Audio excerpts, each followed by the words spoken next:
దేవుని వాక్యంలోకి వెళ్తే సామెతలు 8వ అధ్యాయము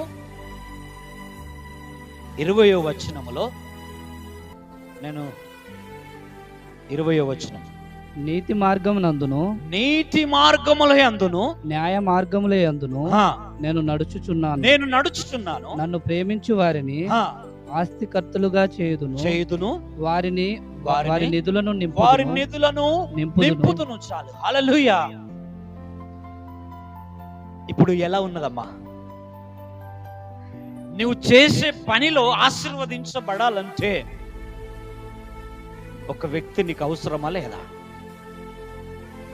నీకు ఆరోగ్యాన్ని ఇవ్వాలంటే ఆయన ఎలాంటి మార్గంలో నడుస్తున్నాడు? నీతి మార్గములో నడుస్తున్నాడు. ఈ నీతి మార్గములో ఆయన నడుస్తున్నప్పుడు ఆ మార్గం